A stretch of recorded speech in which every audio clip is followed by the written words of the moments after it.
imtahan kəlməsi işlənib. İlahi imtahan kəlməsi Quranda 20 dəfəyə yaxın işlənib. Allahın bəndəni imtahana çəkməsindən danışılır.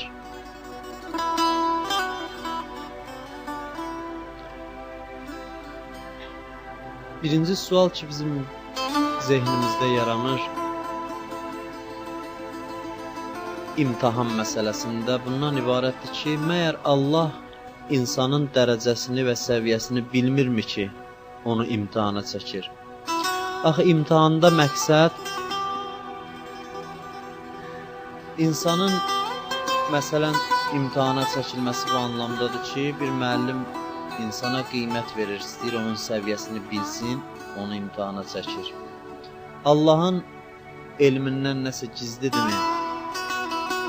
Allah bilmirmi ki, insanın axırı nə olacaq, insanın səviyyəsi nədir ki, insanı imtahana çəkir? Cavab bundan ibarətdir ki, Allahın yəni aydın məsələdir ki, elmi hər şeyi əhatə eləyir. Allah üçün qaranlıq bir şey yoxdur ki, nəyisə imtahan eləyib sonra bilsin. Amma imtahanın mənası insanda olan istedadların üzə çıxmasıdır. Bəlalar və çətinliklər, sınaqlar, imtahanlar insanların içində olan gizli istedadları üzə çıxardır. Bir neçə dəfə biz bu misalı demişik ki, insan üzmək istəyirsə dənizdə, üzgüçülük haqqında kitab oxumaqla üzmək öyrənə bilməzsin. Üzmək öyrənmək istəyən gərək suya baş vursun, çətinliklərlə qarşılaşsın. Suyun içində üzməyi öyrənsin əməli cəhətdən. Su olmasa, o çətinlik olmasa, insan üzmək öyrənə bilməz.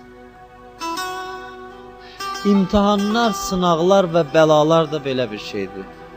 Allah insanı çətinliyə salır, insanın daxilində olan o istedadlar üzə çıxsın, insan bərkisin, möhkəmlənsin, kamilləşsin. Bəqərə surəsi 155-ci ayədə Allah buyurur: وَلَنَبْلُوَنَّكُمْ بِشَيْءٍ مِنَ الْخَوْفِ وَالْجُوعِ وَنَقْصٍ مِنَ الْأَمْوَالِ وَالْأَنْفُسِ وَالثَّمَرَاتِ وَبَشِّرِ الصَّابِرِينَ Buyurur, biraz qorxu ilə, biraz aclıqla, biraz qıtlıqla, mal və canuza və məhsullarınıza toxunan ziyanla biz sizi imtahan eləyərik. Allah sizi imtahana çəkər. Və dalıca buyurur ki, səbr eləyənlərə müjdə ver. Müjdə olsun. Səbr eləyənlərə muştuluq. Bu ayədə Allah imtahanın vasitələrini bizə göstərir. Hər bir insan bir şeylə imtahan olunur. Hər birimizin bir zəif nöqtəsi var. Allah o nöqtədən bizi imtahana çəkir. Allah bizi yaxşı tanıyır və bilir bizim zəifliklərimiz hardadır. Və bizim qarşımıza müxtəlif hadisələr çıxardıb o zəif nöqtələrimizi islah eləmək istəyir. Biz gündəlik qarşımıza çıxan hadisələrə gərək diqqətlə baxaq. O imtahanlar ki, biz onunla qarşılaşırıq, bizə bizim zəifliklərimizi başa salır, bizim nöqsanlarımızı anladır bizə. İnsan var, görürsən, varlı olanda yoldan çıxır. İslamın tarixində olub belə insanlar. Bir nəfər vardı, səhabə idi, çox kasıb adam idi, imkansız adam idi. Həmişə namaza gələrdi Peyğəmbər cəmaat namazına, görərdi bu da oturub məsciddə. Amma vəziyyəti çox pis idi bu adamın, imkanı çox zəif idi. Peyğəmbərin buna ürəyi yanardı, bunun vəziyyətini belə çətin görüb ürəyi yanırdı ona. Dua eləyirdi Peyğəmbər onun barəsində. Ki, ilahi, bunun vəziyyətini özün düzəlt, bunu ruzi yetir bunun üçün. Bir gün dua eləyəndə Cəbrail nazil olur və neçə dirhəmsə pul verir Peyğəmbərə. Bir apar bunu ona ver və denən boyu ticarətlə məşğul olsun.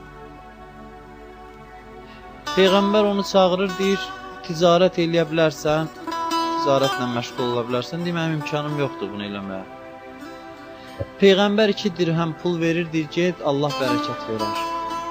Hətta o qədər narahat olur, deyir, tez oturma, tez get, bir şey əldə eləsən. Görür ki, vəziyyəti çox pisdir. Bu gedir, yavaş-yavaş ticarətlə məşğul olmağa başlayır.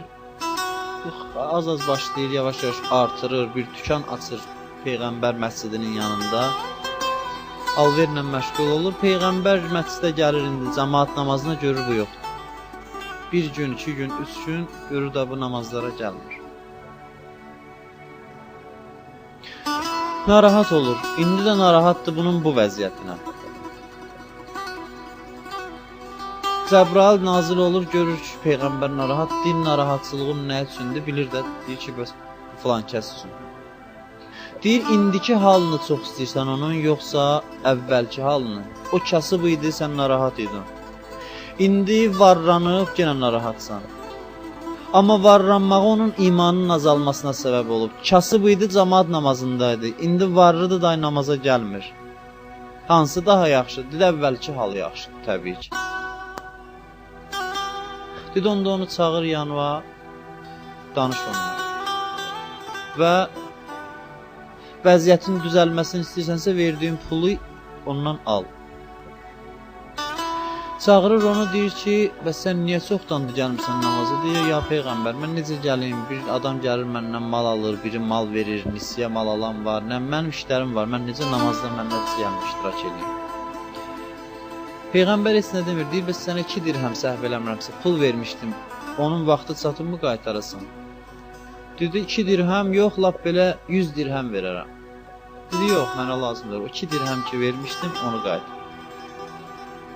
Onu qaytarır, hədisdə yazırlar ki, o Peyğəmbərin pulunun bərəkəti var idi ona, onun hesabına o imkanı çoxalmışdı. O bərəkət çəkilir, yenə də əvvəlki vəziyyətinə düşür, tədricən. Görürsən, insan var, belə kasıb olanda Allaha ibadət edir. İmkanı olanda Allahdan üz döndərir. Təlhə ilə Zübeyir Həzrət Əli ilə müharibə edirlər, döyüşürdülər. Təlhə ilə Zübeyrin çox imkanı var idi. Əvvəlləri çox imanlı insanlar olub Peyğəmbər zamanında. Amma var dövlət onların imanını yuyub aparır. Və iş o yerə çatır ki, Həzrət Əli ilə vuruşurlar. Tarixini oxumusunuz, niyə görə, səbəbi nə idi?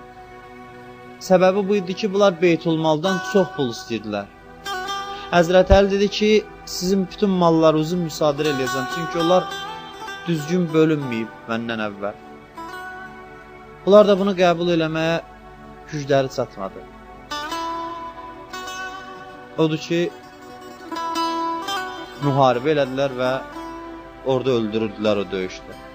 İnsan var, varlı olanda, insan var kasıb olanda yoldan çıxar.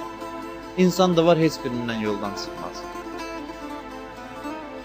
Quran buyurur ki, biz sizi bir çox hadisələrlə imtihana çəkəcəyik.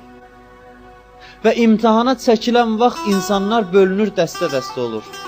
İnsanlar var ki, imtihan gələn vaxtı hayküy salırlar, zarıyırlar. Quran da buyurur, və izə məssəhuş-şər cəzuən. Bu bir dəstə insandır. Bir insanlardan bəzisinə bir ziyan toxunan kimi o saat ahva eləyir. Görsən qanı qaralır, etiraz eləyir, mən namaz qılıram, mən oruç tuturam, bəs niyə mənim başıma bu iş gəldi, niyə mən elə çətinliyə düşməliyəm? Etiraz eləyir. Bu, heç bir şeyə dəyməz bu ibadət. Namaz qılırsan, bunun mənası budur ki, namazı qılıram ki, cibimdə pul çox olsun. Bunu söz verməyiblər insana. Bu bir dəstədir. İkinci dəstə budur ki, onlara imtihan gələn zaman səbr elirlər. İmtihanı səbrlə qəbul elirlər. Quranda da var ki, onlara bir müsibət üz verdikdə deyirlər inna lillah və inna ileyhi raciun. Həmmimiz Allahdanıq və ona tərəf dönəcəyik. İmtihanı səbrlə qarşılayırlar. Bu ikinci dəstədir. Üçüncü dəstə budur ki, bu daha yüksəkdir. Səbr yox, imtihana və bəlaya görə şükr eləyirlər. Bu da bir dəstədir. ki Allah onlara imtahan, bəla verəndə onlar şükr edirlər. Ki, nə yaxşı ki, bu bəlanı sən mənə verdin. Deməli, mən sənin nəzərindəyəm. Dördüncü dəstə hansıdır? O, ondan da üstündür.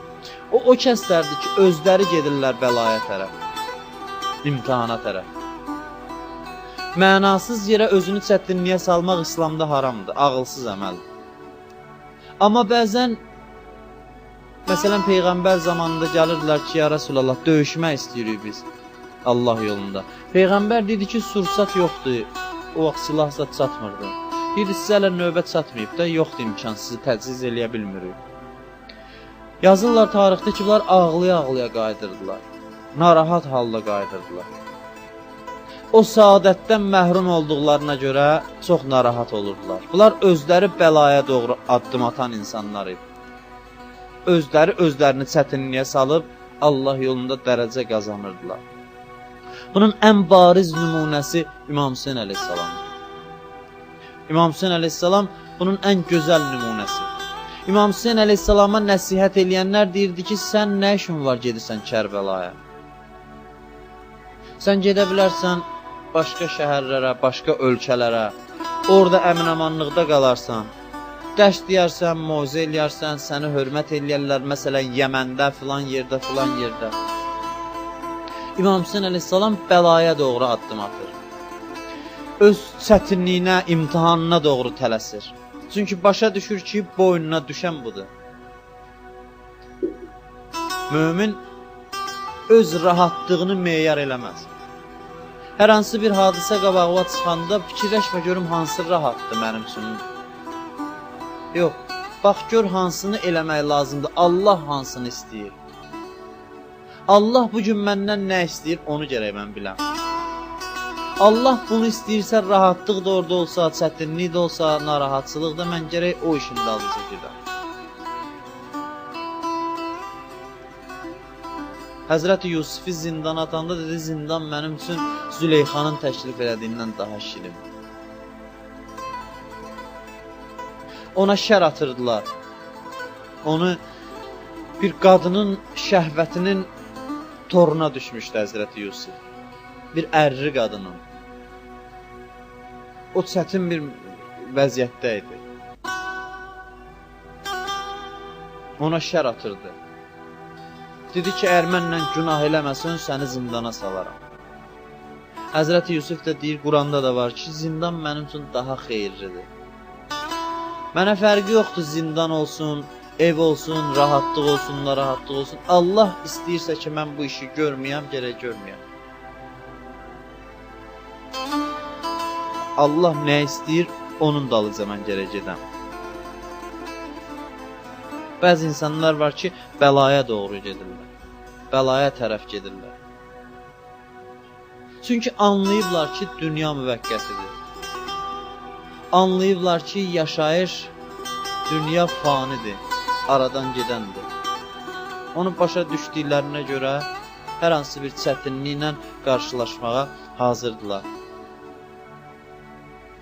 Hədisdə var, mömin dağ kimi olar.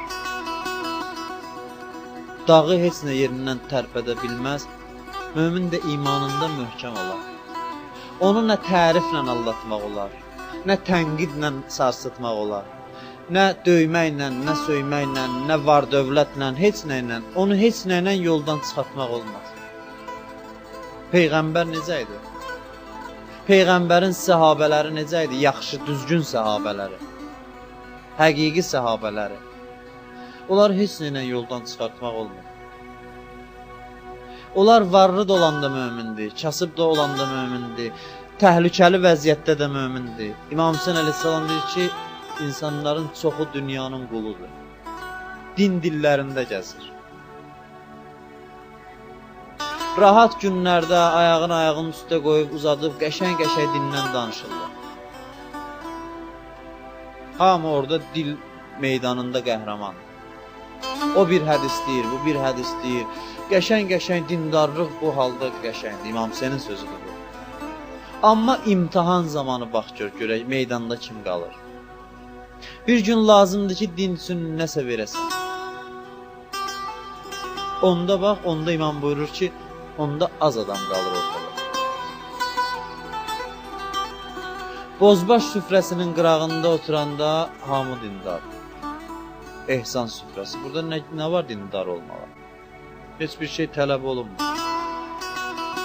Amma yox, din üçün nədənsə keçmək məqamı dindir. Məsələn, mənim dindarlığım mənim maddi vəziyyətimə təsir edəcək. Mənim dindarlığım mənim hansısa başqa problemlər açacaq başıma.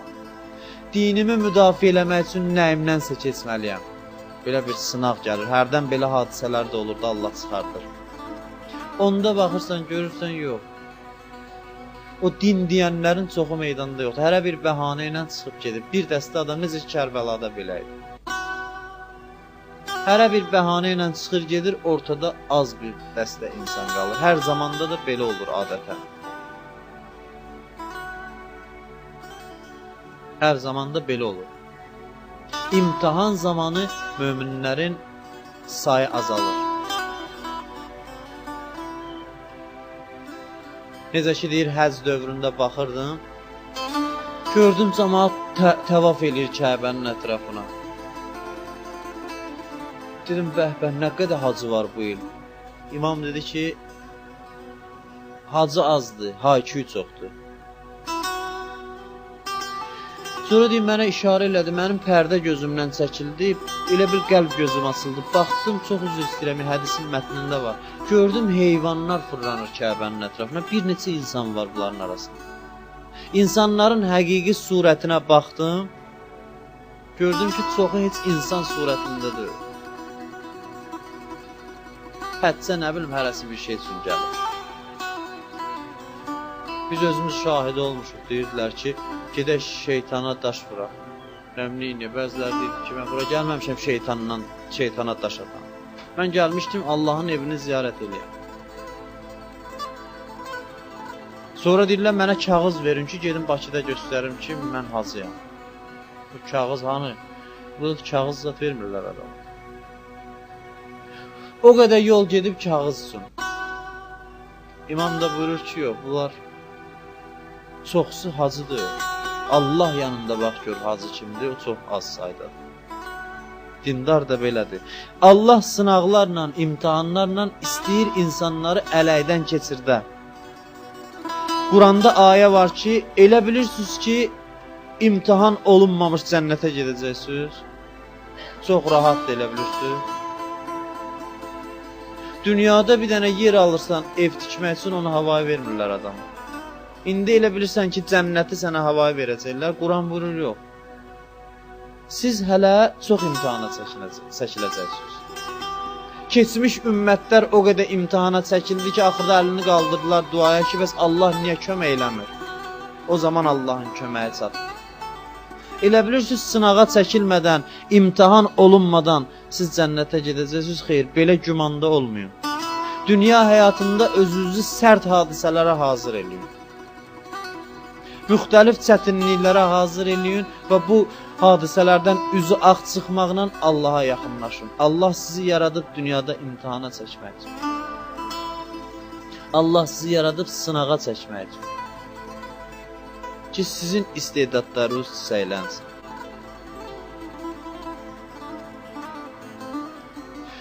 İmtihandan rahat çıxmaq üçün insan başa düşür ki, həyat fanidir. Ona görə hədis buyurur ki, ən şad gününüzdə gedin, hərdən ölüləri ziyarət edin.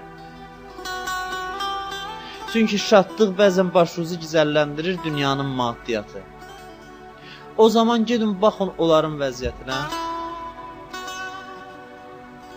Bəhlul, eşitmişsiniz də Bəhlul. Bir gün bir qəbirstanlıqda sümüklərlə oynayır. Şahın vəziri də keçir. Bəhlula söz atır. Deyir, bu isti gündə şəhərdə yer tapmadım, gəlib oturmuşsan qəbirstanlıqda sümüklər ona baxırsan. Sümüklərlə nə işin var? Deyir, yox, baxıram görəm vəzirin sümüyü hansıdır. Fəhlənin, kəndçinin sümüyü hansıdır? Görürəm, yox. Burada nə vəzir bilinir, nə fəhlə bilinir, nə kəndçi bilinir, nə şah bilinir. Burada elə hamıda sümüydür görürəm.